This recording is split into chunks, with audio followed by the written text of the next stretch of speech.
Shalom. I'd like to start out by giving all glory, praise, and honor to Yahweh, Bahasham, Yahweh Shai, Bahasham, Urchak Wadash. Double honors to the elders and apostles of the Great Millstone. Shalom to the elect of Israel. This is the Mayim in Atlanta, and I want to take a look at this Nepal story that's going on.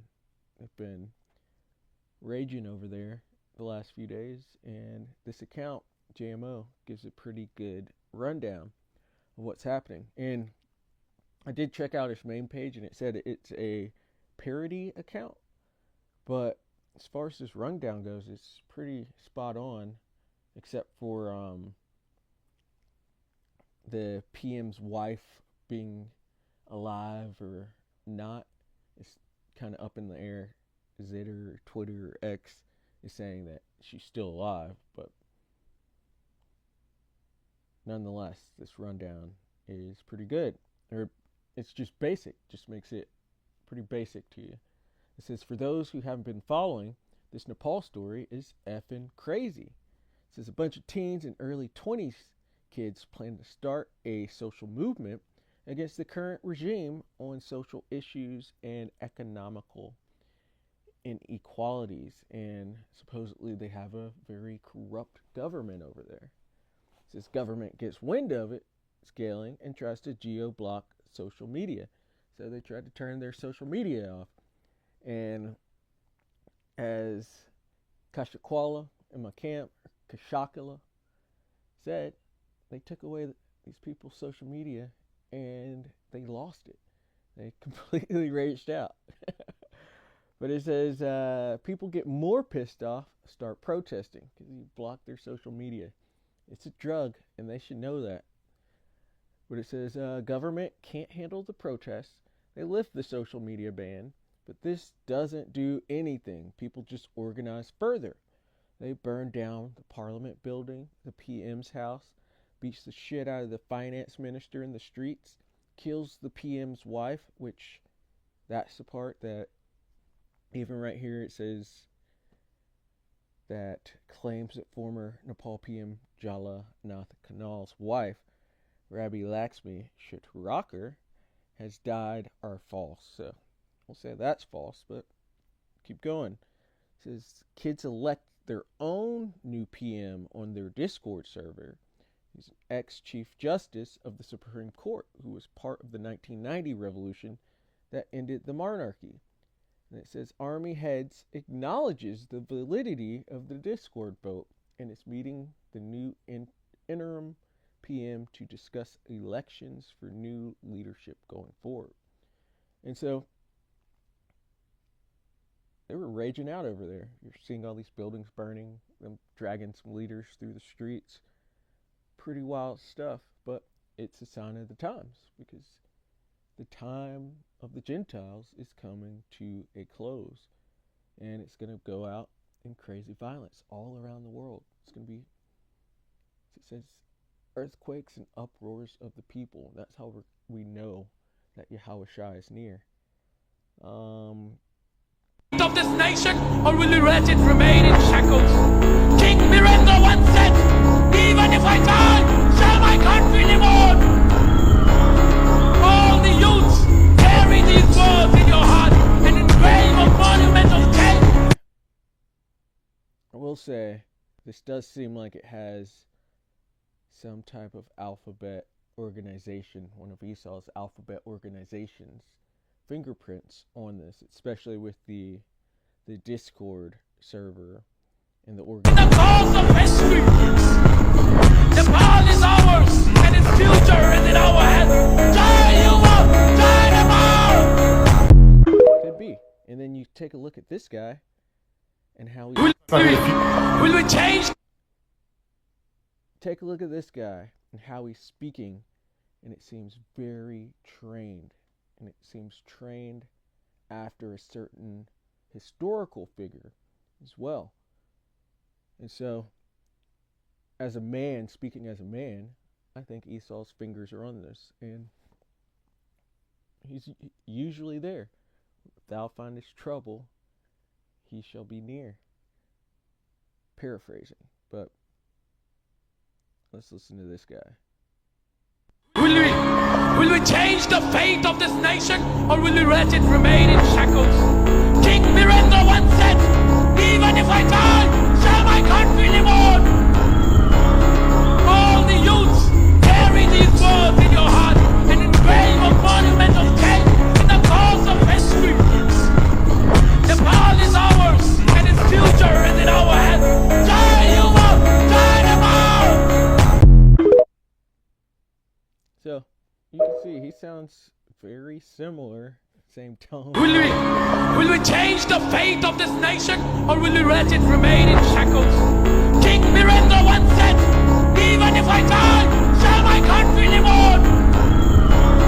All the youths, carry these words in your heart and engrave a monument of... All goes into the Heavenly Father's will, into the will of Yahweh B'Shem El Shai, and bringing down the kingdoms. But the second Esdras 9 and verse 1, he answered me then and said, measure thou the time diligently in itself, and when thou seest part of the signs pass, which I have told thee before, then shalt thou understand that it is the very same time wherein the highest will begin to visit the world which he made. So we're watching and measuring the prophecies as they come. And this is really showing time and what time we're in, which we're at the time of Yahweh Shai's return. It's very soon near. It's nigh. Verse 3, therefore, when there shall be seen earthquakes and uproars of the people in the world, which we're seeing massive amounts of earthquakes. There's just one in Afghanistan that last I saw it was 3,000 people that it took out. There's that huge one in Japan that had tsunami warnings on the west coast of America. Tsunami warnings over there in Japan and in Russia. Oh, I think it was the earthquake happened in Russia, but the waves were sent out through the Pacific, so of course Japan got it. And I don't think anything came to the west coast, but nonetheless they were putting tsunami warnings out. We're seeing earthquakes, and what's going on in Nepal is evidence of uproars of the people. We also see that basically Europe's on fire as well. They're raging over there, especially in France, like usual. These are uproars of the people. You're seeing Esau here in America and around the world all butthurt and about to uproar over their martyr. These are uproars of the people in the world. These are just signs of the times. These prophecies are coming to pass. And these people are eventually going to go at it. Verse 4, then shalt thou well understand that the Most High spake of those things from the beginning, from the days that were before thee, even from the beginning. Because he's declared the end from the beginning. It says, for like it's all that is made in the world hath a beginning and an end, and the end is manifest. We are at the end. We're at the end of Esau's world. That's why Esau is having a hard time. He sees his world ending. He sees that he has but a short time. Even these regular Edomites are actually seeing this. But they're the devil, so good for them. The water Yahweh B'Shem El Shai for showing them that their world is ending. Keep on showing them. Baba Kashah. Second Esdras 15, because these uproars of the people are going to turn into sedition. Second Esdras 15 and 14, woe to the world and them that dwell therein, for the sword and their destruction draweth nigh. So the end of these people too, through the sword, any weapon, anything that could be used to cause hurt. And one people shall stand up and fight against another, and swords in their hands. That's what happened in Nepal. And that's what's about to happen here in Babylon the Great. It says, for there shall be sedition among men, and invading one another. So just straight up rebellion against the government. They shall not regard their kings nor princes.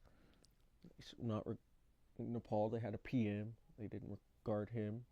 Sounds like his wife as well. Not saying she died or not, but didn't regard her. They set those government buildings on fire. They are not regarding their kings nor princes. Over here in America, it's your judges, your senators, your governors, the president, vice presidents. These are your kings, your modern day kings and princes. And most people around the world are saying that their governments are full of it.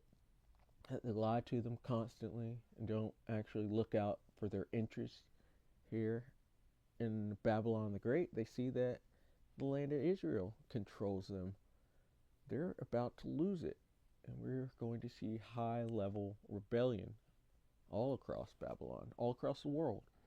It says, in the course of their actions shall stand in their power. They're going to be able to do this, and it's not going to be officers out here to quail them or to arrest them. This is all hell's about to break loose. It says, a man shall desire to go into a city and shall not be able. So once this happens, martial law will be in effect.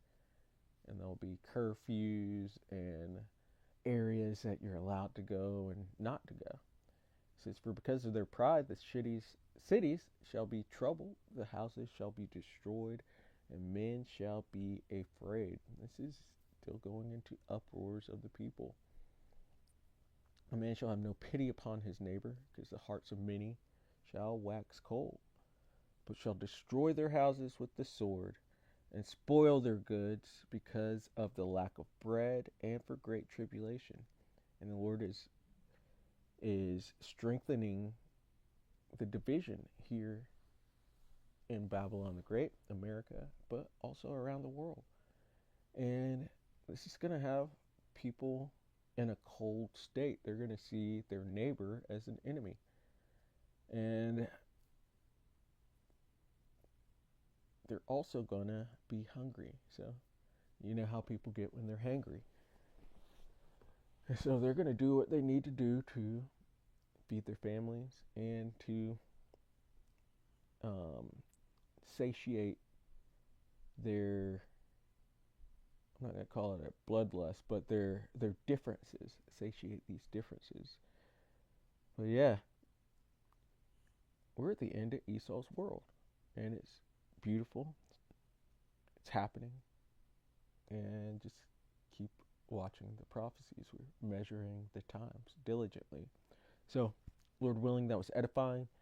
I'd like to give all glory, praise, and honor to Yahweh, Bahasham, Yahweh Shai, Bahasham, Urchak, Wadash. Double honors to the elders and apostles of the great millstone. Shalom to the elect of Israel. Shalom.